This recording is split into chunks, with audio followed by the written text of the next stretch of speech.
আসসালামু আলাইকুম। Hi guys. বাংলাদেশের চলমান ছাত্র সংসদের কোটা বিরোধী আন্দোলনের জন্য আমি অনেকদিন আপনাদের মাঝে আসতে পারি নাই। তো আজকে আমি আপনাদের সাথে যে ম্যাচটি নিয়ে আলোচনা করতে আসছি সে ম্যাচটি হলো ম্যানচেস্টার সিটি বনাম সেল্টিকের মধ্যকার ম্যাচ। এটা হলো ক্লাব ফ্রেন্ডলি একটা ম্যাচ।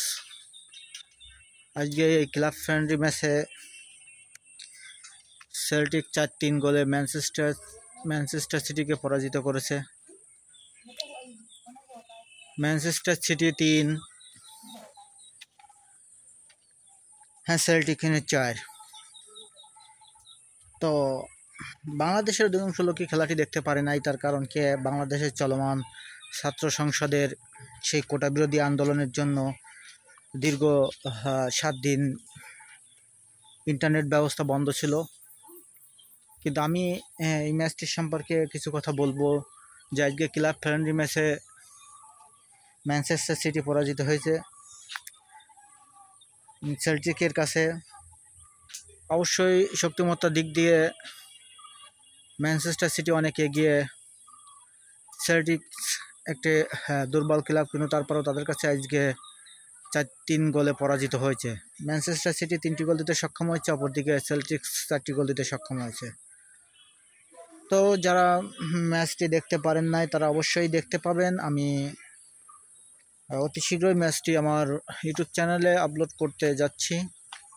তো তার আগে আমি আপনাদের সাথে কয়েকটি কথা বলতে চাই। সেটা হলো এই যে ফুটবল গোলের খেলা।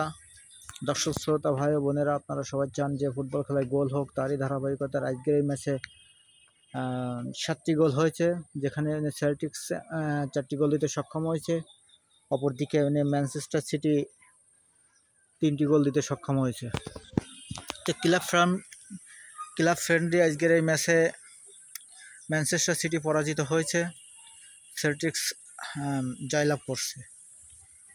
তো নির্ধারিত 90 মিনিটে সেল্টিক্স 4টি গোল দিতে সক্ষম হয়েছে, অপরদিকে ম্যানচেস্টার সিটি 3টি গোল দিতে সক্ষম হয়েছে। তো দর্শক শ্রোতা ভাই বোনেরা, ম্যানচেস্টার সিটি সেল্টিক্স এর কাছে 3-4 গোলে পরাজিত হয়েছে, যেখানে ম্যানচেস্টার সিটি 3টি গোল দিয়েছে, অপরদিকে সেল্টিক্স 4টি গোল দিয়েছে। যারা খেলাটি দেখেছেন অবশ্যই উপভোগ করছেন।